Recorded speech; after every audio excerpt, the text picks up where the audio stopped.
I'm John Skinner, and this supports Chapter 11 in my book, A Season on the Edge.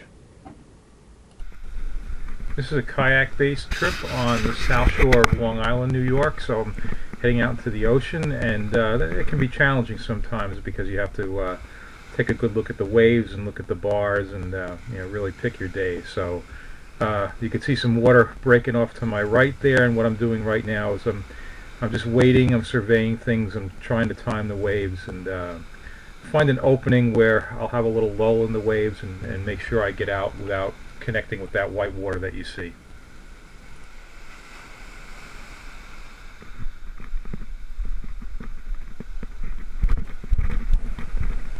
Once you decide to go, you just have to do it. It's really not a place that you want to hesitate. One of the things I find kind of challenging is just getting in the kayak at this point, because you got to, hop in a hurry, don't tip anything, and get underway fast because you want to get some speed going up and get that nose into the waves and get control. I have a little bit of nasty stuff on both sides of me here, but I did pick a good spot and timed it pretty well. And just got to get over a few of these waves and then it'll be smooth sailing.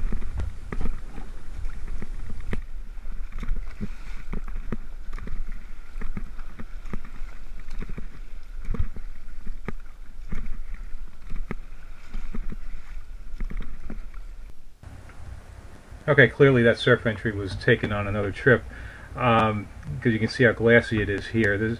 These are very difficult fluke fishing conditions, especially in a place like this on the ocean where there's not much current.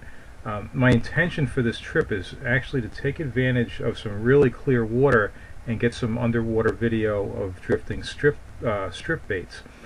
And but I've got no drift, so I'm not going to be able to do that right off. I've stopped in pretty close and bouncing some bucktails, just trying to see what's around, and I have basically no drift at all, like pretty much stationary. And getting inundated with these small sea robins, but that's not all that bad because my intention was to get some of these sea robins, and I like to fillet these out and use the fillets for bait strips, and that's what I'm doing here.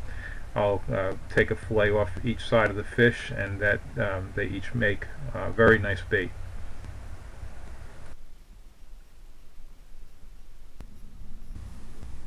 Those small brown sea robins have perfect size fillets for doing this kind of fishing, but you could take the bigger orange sea robins and just take the fillet, cut it lengthwise, and get two nice strips off of each side, and these baits work great. So alright, I have no drift, and if I want to catch fluke I need to move. So what I'm going to do, I really don't like to fish this way, but I'm going to just slow troll, and I wouldn't enjoy slow trolling in my boat at all, but in the kayak it's actually kind of nice. You just take a very, very leisurely paddle, keep your eye on the GPS. I try to do about a 1 mile an hour speed, and it's very effective. My thinking here is that I'll slow troll around for a little bit and try to figure out where these fish are so that when the breeze comes up I'll be able to get a drift on them and hopefully get some underwater video.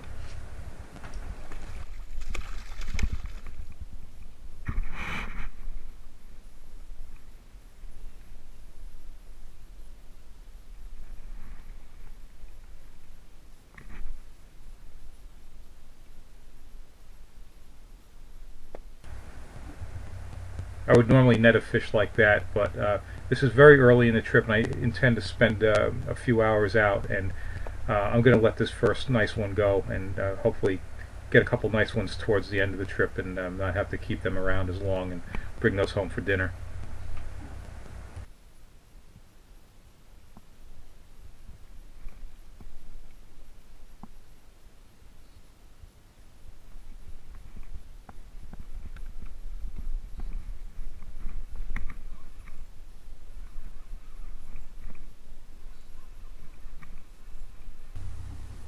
I don't normally fish for fluke by dragging baits. I normally fish with bucktails, small bucktails on light tackle and gulp grubs, and it's very effective. Of course, this is effective too. I just enjoy fishing the other way more. As I mentioned, the real purpose of this trip is to get some underwater video fishing the strip baits. On my YouTube channel I already have quite a bit of video underwater with the bucktails and the gulp, and I just wanted to see how this looked. Okay, you see now I've actually got a breeze. I mean, this is typical that you get calm conditions early in the morning, and then southwest wind picks up. So now I'm able to drift, and I've also, since I've got a good drift now, I've got a camera down, and I'll show you some of that video in a bit. I'm using sea robin strips, and they work real well. They're very durable, but many other strips would work also. Fluke strips, bluefish, certainly squid. Okay, so there is a little bit of the underwater video, and I have a full separate video of what was taken on this trip, and you can see how nice that sea robin strip looks down there, and there's a fluke behind it, and here comes another one, and I was fortunate to get some just really excellent video this trip, and had fantastic visibility. And the underwater video is also up on my YouTube channel.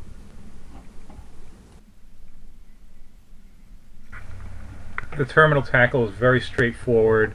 About a 30-inch leader of 40-pound test leader material, a 4.0 Gamakatsu shiner hook, and just a strip of bait. Very simple rigging. I use the same strip over and over. They hardly do any damage to it. So you see I just caught a fish, just putting it right back down. It really takes a lot for a fish to pull it off the hook, and they hold up very well. I mentioned that I prefer jigging for fluke, and on my YouTube channel I have numerous videos showing the jigging technique and rigging and so forth.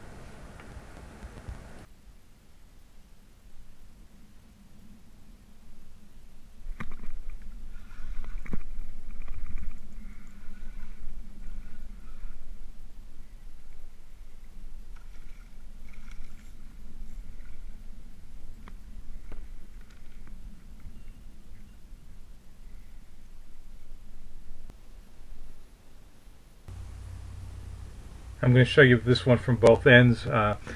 You can watch the hook up on the surface in the fight, and then I'll show the video from down below because I've got a camera underneath the water looking up, and you get to see the fight from both sides.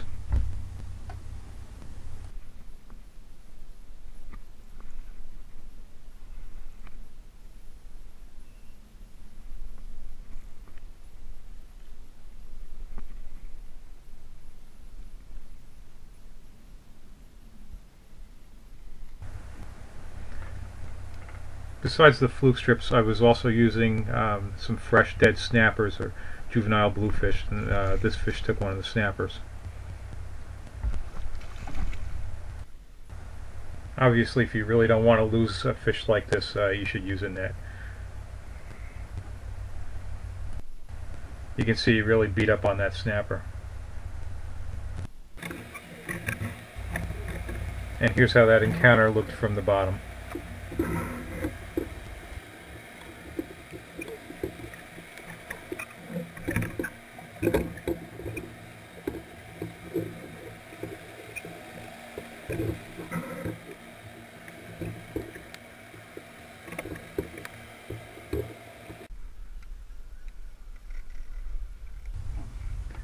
Landing the kayak in the surf is definitely much more difficult than launching.